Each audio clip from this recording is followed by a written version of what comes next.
Olá, meu nome é Sérgio, eu sou professor de Matemática Financeira.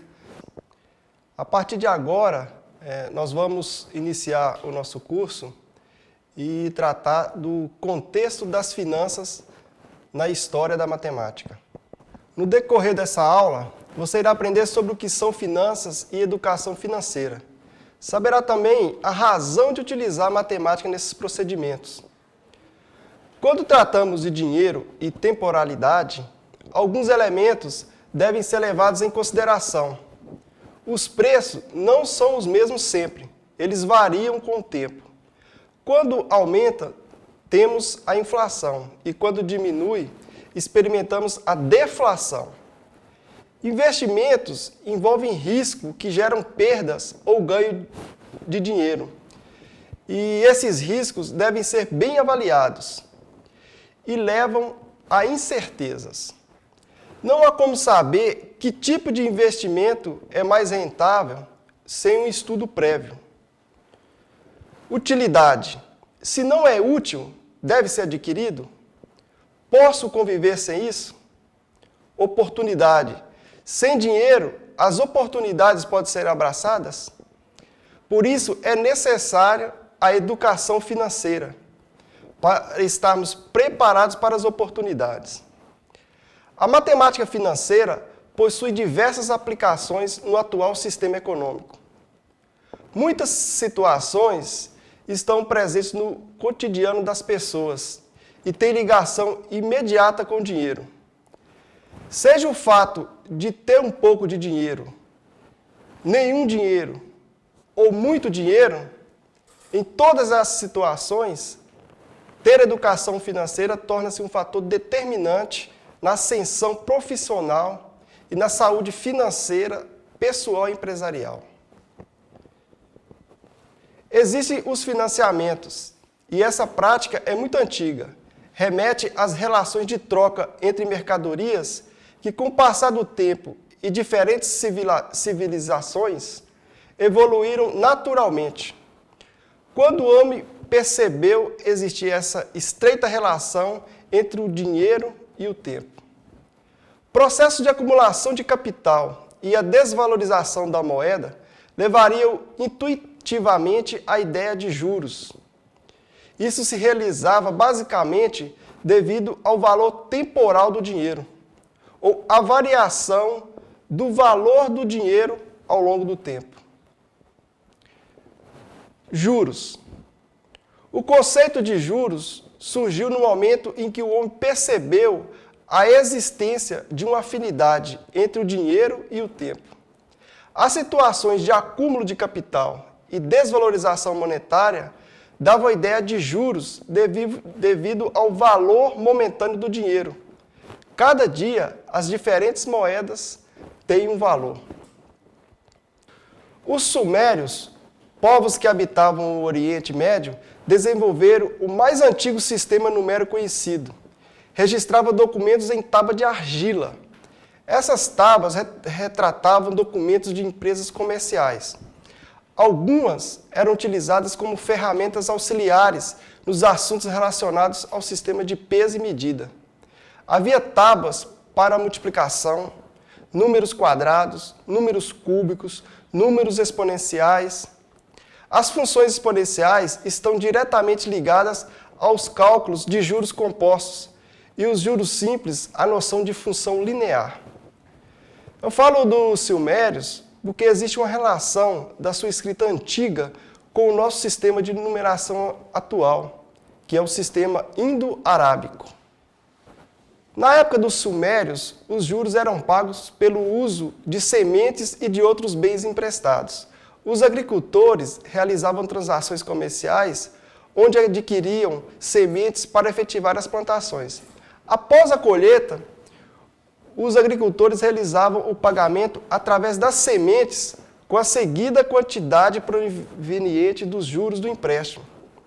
A forma de pagamento dos juros foi modificada para suprir as exigências atuais. No caso dos agricultores, claro que o pagamento era feito na próxima colheita. Então, a relação tempo-juros foi se ajustando e de acordo com a necessidade de cada época. Atualmente, as transações de empréstimo, o tempo é pré-estabelecido pelas partes negociantes. É fato que os juros sempre sofreram as intempéries. Naquela época, muito mais relacionado com o clima, época do plantio e a colheita. Atualmente, além disso, os juros sofrem alterações de base por conta das políticas monetárias do Banco Central, ou seja, depende da vontade política e econômica do ministro da Fazenda e das decisões do Copom, que é o Comitê de Política Monetária do Banco Central, e de políticas econômicas nacionais e internacionais e de diferentes gestões, período de crise financeira, alta e baixa de taxa de desemprego, da instalação de indústria e de índice de desenvolvimento humano, o IDH. Resumindo, temos, ao realizarmos um empréstimo, a forma de pagamento é feita através de prestações mensais, acrescidas de juros, isso é, o valor da quitação do empréstimo é superior ao valor inicial do empréstimo. A essa diferença damos o nome de juros, ou seja, o bem adquirido tem valor agregado maior do que se fosse comprado à vista, em parcela única. Então resta a dúvida, comprar parcelado ou guardar o dinheiro para comprar à vista. Esse é o grande objetivo da formação para a educação financeira que nós vamos tratar nessa disciplina. Relações algébricas, razões e proporções. A noção de relações algébricas em matemática financeira é importante para representar, de modo geral, as relações que estabelecemos entre o dinheiro, os juros e o tempo. De modo geral, atribuímos letras, variáveis, para representar o dinheiro gasto, o financiamento, investimento, tempo de aplicação, juros mensais, etc. Uma relação bastante útil em matemática financeira é a proporcionalidade, frequentemente conhecida como regra de 3. Sua utilidade vai desde o cálculo de porcentagem até a transformação de unidades de tempo e valor monetário. Primeiramente, vamos nos ater à noção de razão e proporção em matemática. Existem várias maneiras de comparar duas grandezas. Por exemplo, quando se escreve A maior do que B, ou A menor do que B, ou ainda A igual a B. Estamos comparando as grandezas A e B. Essa comparação pode ser feita através de uma razão entre as duas grandezas, isso é, o quociente entre essas grandezas. Em resumo, uma razão é a representação da divisão entre dois valores, A e B. A razão entre 9 e 3, ou seja, 9 dividido por 3, é 3. Por quê? 9 dividido por 3 é 3. Então, A é 3 vezes maior do que B, ou o triplo. Aplicações. Existem várias aplicações práticas de razões especiais. As mais comuns são a velocidade média. A velocidade média é uma grandeza obtida pela razão entre uma distância percorrida e um tempo gasto entre o percurso.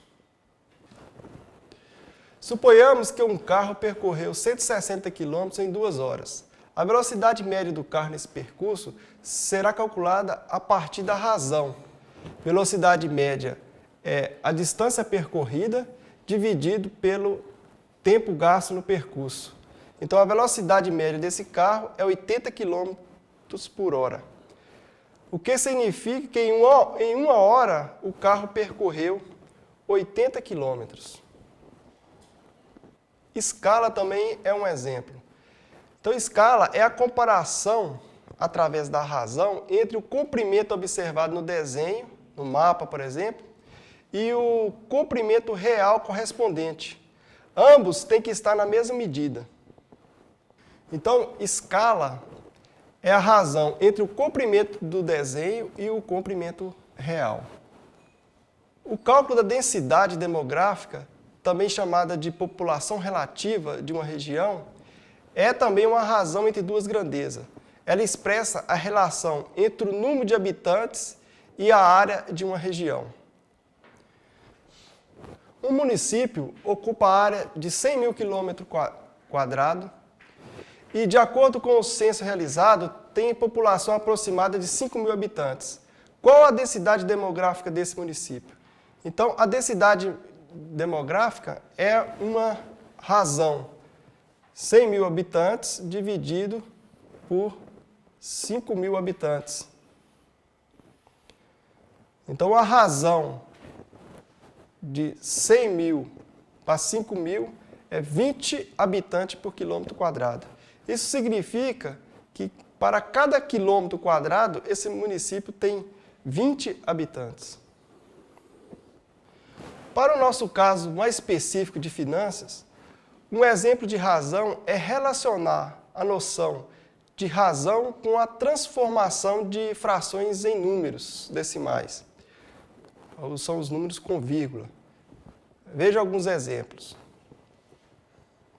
Então, a razão entre 2 e 20 é igual a 0,1, ou seja, 2 representa apenas 10% de 20.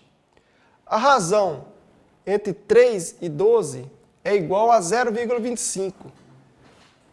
Então, 3 representa apenas 25% de 12. A razão entre 4 sextos por 4 sextos é igual a 1. Então, 4 sextos representa 100% de 4 sextos.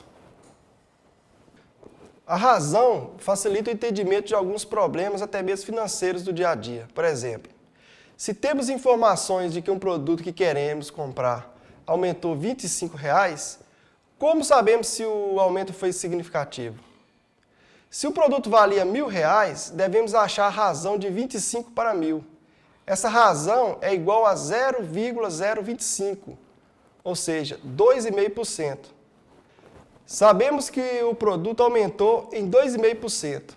Mas se o produto valia R$ 100, teremos a razão de 25 para 100. Isso é, o produto aumentou em 25%.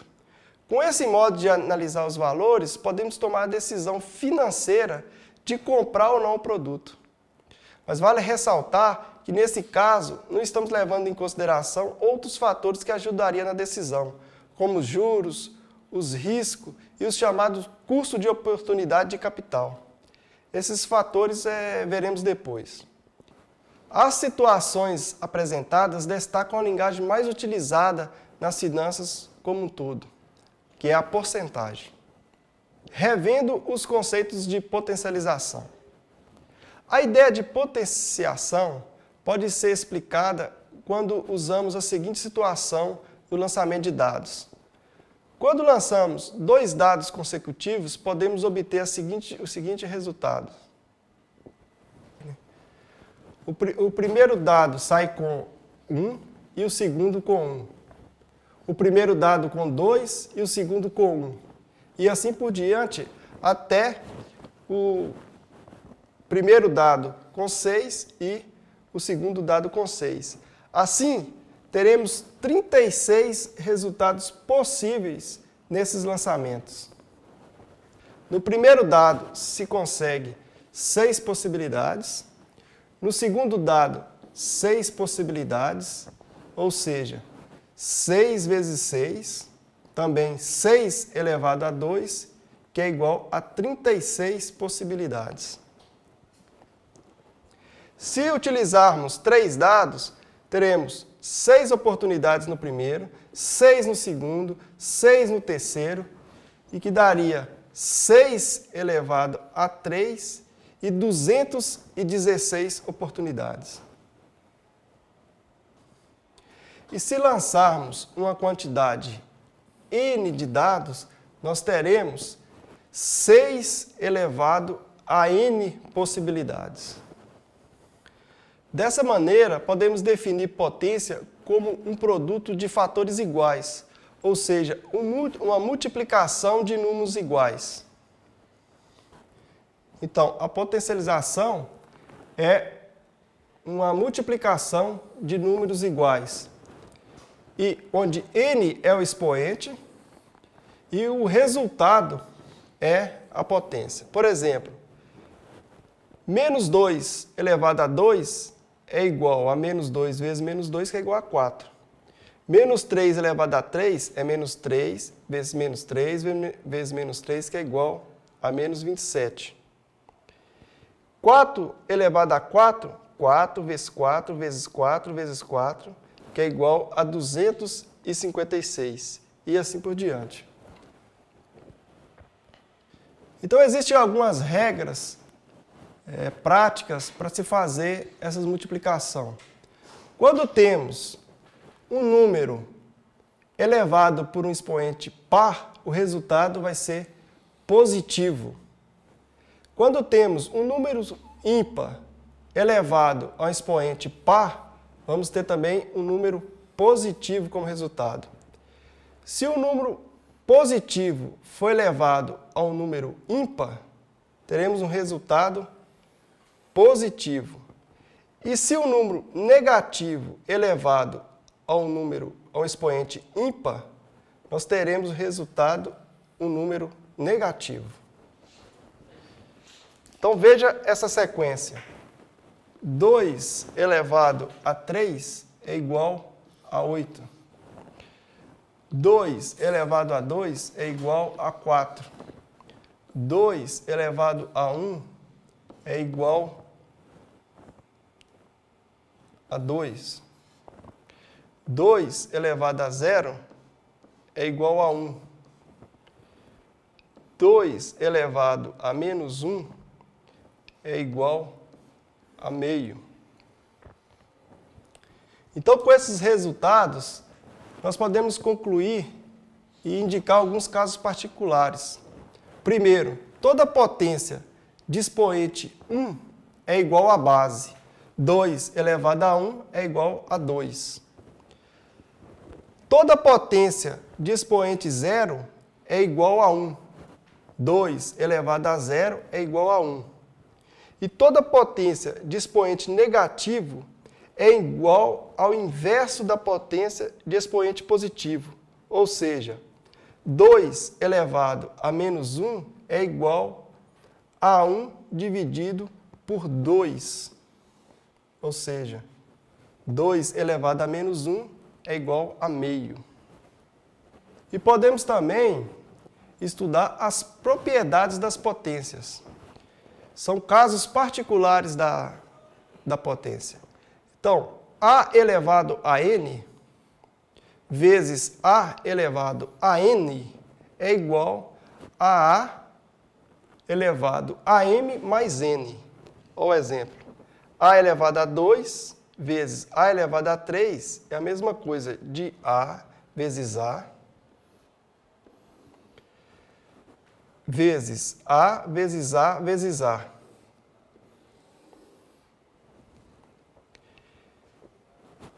Então, vai ser igual a A elevado a 2 mais 3. Então, A elevado a 5. Uma outra propriedade das potências é A elevado a N dividido por A elevado a N, que é igual a A elevado a M menos N. Olha a comprovação disso aqui, ó. A elevado a 5 dividido por A elevado a 3. Então, vai ser A vezes A vezes A vezes A vezes A 5 vezes, dividido por A elevado A vezes A vezes A. Seria isso aqui. Então, posso tirar isso aqui, ó. Então, fica A vezes A, que é a mesma coisa de A elevado a 5 menos 3, que é igual a A elevado a 2. Mais uma propriedade das potências é A elevado a M, que é elevado a N. É a mesma coisa, é igual a A elevado a M vezes N. Olha a comprovação disso aqui. A elevado a 2 que é elevado a 3. Então, fica A elevado a 2, vezes A elevado a 2, vezes A elevado a 2. Que seria A elevado a 2 mais 2 mais 2. Perceba que aqui nós estamos usando a outra propriedade das potências. Então, A elevado a 2 vezes 3, que é A elevado a 6. Então, aqui estão alguns exemplos. A1 elevado a 0 é igual a 1. 5 elevado a 1 é igual a 5. C. 2 elevado a menos 5 é igual a 1 dividido por 2 elevado a 5, que é igual a 1 dividido por 32. 1/32.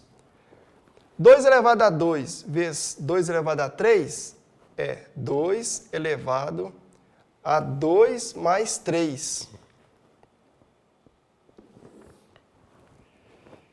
Que é igual a 2 elevado a 5, que é igual a 32.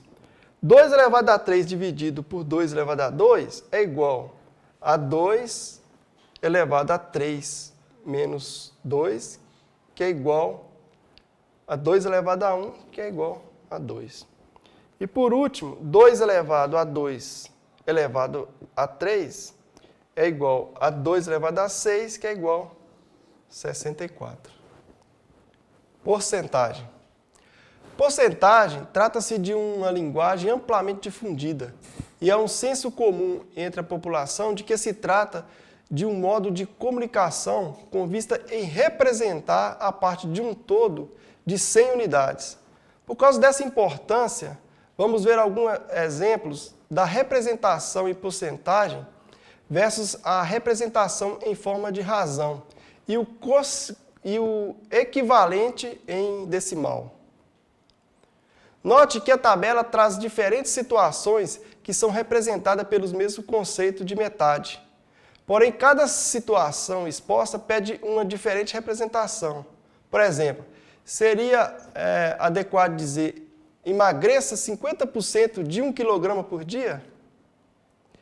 Para o caso específico de matemática financeira, utilizaremos amplamente a noção de porcentagem, por estar intimamente relacionada com o sistema monetário. Toda razão da forma A sobre B, na qual o denominador B é igual a 100, é chamado de taxa de porcentagem ou simplesmente porcentagem, ou ainda percentagem.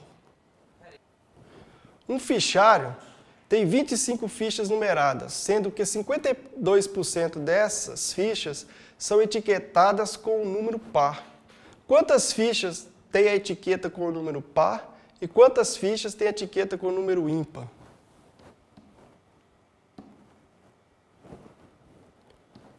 A solução é a seguinte: 52% de 25 fichas seria 52% vezes 25. 52 sobre 100 vezes 25 é igual a 13 etiquetas pares. E as etiquetas ímpares é 25 menos 13, ou seja, 12 etiquetas. Outro exemplo é o seguinte: no torneio de basquete, uma determinada seleção disputou 4 partidas. No torneio de basquete, uma determinada seleção disputou 4 partidas na primeira fase e venceu 3. Qual a porcentagem de vitórias obtida por essa seleção nessa fase? Então a solução seria x, que eu não conheço, dividido por 100, vezes 4, que é a quantidade de partidas disputadas, que é igual a 3, que é a quantidade de partidas que foram vencidas. Então, desenvolvendo 4x igual a 300, então o x vai ser 75. 75% de partidas que a equipe venceu. Taxas e coeficientes. As taxas se referem aos valores expressos preferencialmente em porcentagem, enquanto que os coeficientes são estritamente numéricos, são números decimais. Veja o exemplo no texto do Diário do Vale. A taxa básica de juros Selic vai continuar em 8,75% ao ano nos próximos 45 dias. O índice vigora nesse patamar desde 22 de junho, quando o Comitê de Política Monetária, Copom, do Banco Central, estancou o processo de afrouxamento gradativo da política monetária, iniciado em janeiro. As informações são da Agência Brasil. Em janeiro, a Selic estava em 13,75%. Na reunião de hoje, a taxa foi mantida sem possibilidade de revisão até a próxima reunião do colegiado, marcada para 8 e 9 de dezembro. Note que a taxa básica de juros, a chamada Selic, Sistema Especial de Liquidação e Custódia, estará sempre atrelada a um valor decimal expresso em porcentagem. A taxa é fixada pelo Copom, o Comitê de Política Monetária, órgão representado pelo presidente e diretores do Banco Central. Durante as reuniões, eles decidem se baixam, se aumentam ou se mantém a Selic. A decisão deles é baseada em cumprir a meta de inflação no Brasil. Quanto maior a taxa Selic, menor é a inflação. Se a taxa básica de juros cai, a inflação sobe. Então, quais são os tipos de taxas? A taxa nominal é quando o período de formação e incorporação dos juros ao capital não coincide com aquela a que a taxa está referida. Por exemplo, 1.200% ao ano com capitalização mensal. Ao ano com capitalização mensal. 450% ao semestre com capitalização mensal. 300% ao ano com capitalização trimestral. A taxa efetiva é quando o período de formação e incorporação dos juros coincide com aquele a que a taxa está referida. Por exemplo, 120% ao mês com capitalização mensal. 450% ao semestre com capitalização semestral. 1.300% ao ano com capitalização anual. A taxa real é a taxa efetiva corrigida pela taxa inflacionária do período da operação. Pagamento do imposto de renda de pessoa física, um exemplo de taxa a pagar. O pagamento do saldo do imposto pode ser parcelado em até 8 cotas, mensais e sucessivas, desde que cada cota não seja superior a R$ 50. Está dispensado o recolhimento do imposto de valor inferior a R$ 10. O imposto de valor inferior a R$ 100 deve ser recolhido em cota única, ou seja, sobre esse não incide juros, nem cobrança de taxas adicionais. A segunda cota, com vencimento no mês seguinte, sofre um acréscimo de 1%. Ao valor das demais cotas, deve ser acrescido juros equivalente à taxa referencial, TR, do Sistema Especial de Liquidação e de Custódia, a Selic. Quando pagas dentro do prazo, o valor das cotas será obtido da seguinte maneira. Então, a primeira ou única não incide juros. A segunda parcela, 1% sobre o valor da cota. E a terceira, em diante, a taxa Selic, mais 1% sobre o valor da cota. Falamos de taxas, já que os coeficientes dizem respeito a valores independentes da representação em porcentagem. Os valores passam, então, a ser absolutos. Ou seja, se as taxas são expressas em grupos de 100 partes por cento, os coeficientes servem para qualquer quantidade de dados numéricos e ajudam a representar o intervalo, variações de máximos e mínimos de correlação com tabelas pré-estabelecidas. Então veja o texto abaixo. Os coeficientes de mortalidade infantil no Paraná passaram de 56,35 para cada 1.000 nascidos vivos em 1979 para 15,37 para cada nascidos vivos em 2004. Em número absoluto de óbitos, em 1979 foram 11.469 óbitos e em 2004 foram 2.443 óbitos infantis. Veja outro exemplo. O Brasil, tal como o estado de São Paulo, apresentou também redução da mortalidade infantil durante esse período, embora o indicador do país tenha sido sempre superior ao do estado.